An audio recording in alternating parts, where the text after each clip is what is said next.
السلام علیکم۔ ایک جیسے ابھی گفتگو ہم کر رہے تھے، ایک کامن موضوع یہ ہے کہ لوگوں کو کتابوں کا شوق ختم ہو گیا، اور ہمارے یہاں ایک ادبی فورم ہے، وہاں جب اجلاس ہوتا ہے تو ہمیشہ یہ رونا دھویا جاتا ہے کہ یہ کتابیں نہیں پڑھتے اب، اور اس میں بہت سے لوگ ہیں جو لکھنے والے ہیں تو وہ کہتے ہیں ہم نے کتاب لکھی تو کسی نے خریدی ہی نہیں، کسی پڑھی نہیں۔ اس سلسلے میں میرا خیال بہت مختلف ہے۔ میں یہ سمجھ رہا ہوں کہ کتابوں کا مقصد جو تھا وہ علم کی ترسیل تھی، اور وہ کام اب پہلے سے بھی بہت زیادہ ہو رہا ہے۔ یہاں ایک چھوٹا سا گاؤں ہے شہر فرید، چشتیاں کے پاس، اور میں وہاں بہت پہلے وہاں کام کرتا تھا جب MBBS کرنے کے فوراً بعد۔ تو وہاں بس سے اترتے تھے اور اس کے بعد ایک چھوٹی ویگن تھی، اس میں بیٹھتے تھے، وہ 15-20 منٹ میں وہاں پہنچ جاتی تھی۔ تو کبھی کبھی یہ ہوتا تھا کہ ویگن میں رش اتنا ہوتا تھا کہ آپ کو جگہ نہیں ملتی تھی، تو پھر آپ کو اگلی ویگن کا انتظار کرنا پڑتا تھا۔ تو میں ایک دفعہ ایسے کیا تو ایک ٹانگا کھڑا تھا، تو میں نے کہا ٹانگے پہ چلتے ہیں۔ تو میرے ساتھ ایک دوست تھے، وہ کہنے لگے کہ ٹانگا تو لے گا کوئی تقریباً 1 گھنٹہ، تو یہ بھی پہنچ جائے گی ٹانگے کو۔ میں کہا یار کوئی بات نہیں، ٹانگے پہ چلتے ہیں، ذرا کھلی اچھا لگے گا۔ جب ہم ٹانگے پہ بیٹھے تو ایک دم وہ بڑا خوش ہوا کوچوان میں، ایک زمانے میں اس کا بہت بڑا کاروبار ہوگا اور وہ بہت پیسے کماتا ہوگا، مگر جب سے ویگنیں آئی ہیں تو کوئی اس کے ٹانگے پہ نہیں بیٹھتا تھا۔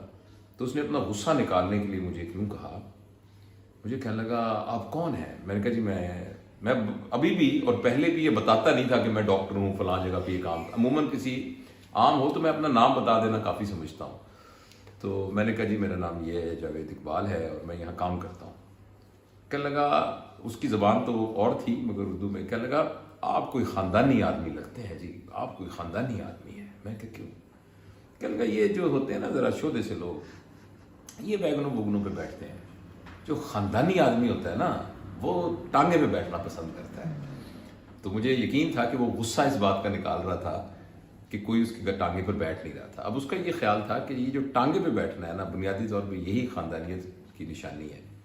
اسی طرح ہم جو کہ 60s میں پیدا ہوئے اور اس کے بعد پھر آگے اس دور میں آئے جس میں علم کے پھیلانے کا سب سے بڑا ذریعہ اخبار اور کتابیں تھیں، اور اسی انوائرمنٹ میں گروم ہوئے، تو ہمیں یہ لگتا ہے کہ علم کو اور معلومات کو آگے پہنچانے کا ذریعہ صرف کتابیں ہی ہیں۔ اس لیے ہمیں بڑا دکھ ہوتا ہے کہ ہمارے بچے کتابیں نہیں پڑھتے، ہمارے بچے کتابیں نہیں پڑھتے۔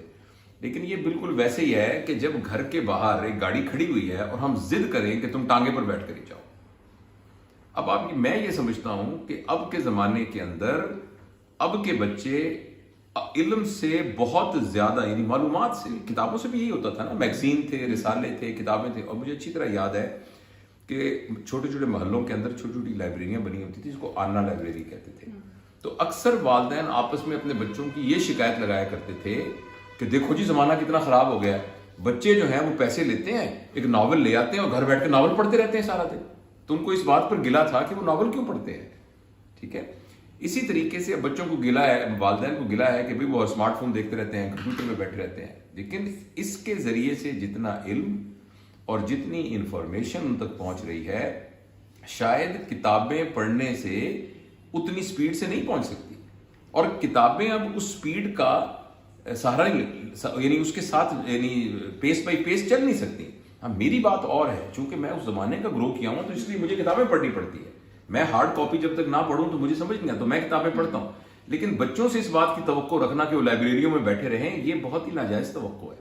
بچے تھوڑی دیر میں اس کے ذریعے سے یوٹیوب کھولتے ہیں، فیس بک پہ جاتے ہیں، گوگل کے اندر سرچ کرتے ہیں اور اپنی مرضی کا آرٹیکل پڑھ لیتے ہیں۔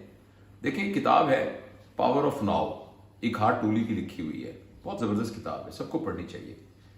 میں ایک دفعہ سفر کر رہا تھا تو میں نے ایسی کوئی ایک جگہ پہ رک کے دیکھا تو وہ پوری کی پوری کتاب آڈیو فارم کے اندر موجود تھی۔ تو میں نے اس کو ہیڈ فون لگا لیا اور میں گاڑی میں چاہتا رہا۔ وہ 2 گھنٹے کا تھا، لاہور جاتے ہوئے 5-6 گھنٹے اس زمانے میں لگتے تھے، اب تو موٹر وے بن گیا۔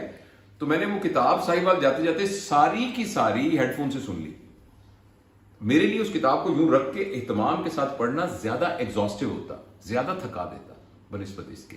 لہٰذا میرا خیال ہے کہ ہم اپنی اس رائے کو چینج کریں کہ کتابیں نہیں پڑھی جا رہی۔ اگر کتابیں نہیں پڑھی جا رہی تو اس کے آلٹرنیٹ ہمارے پاس معلومات پہنچ رہی ہیں اور مختلف فارم میں پہنچ رہی ہیں۔ دیکھیں نا، ایک ان پڑھ آدمی جو کتاب نہیں پڑھ سکتا تھا، وہ واٹس ایپ کے اوپر ایک تصویر دیکھ کر یا ایک آڈیو کلپ دیکھ کر اس معلومات سے استفادہ حاصل کر لیتا ہے، جو کہ پوری کتاب پڑھ کے کرنا پڑتا تھا.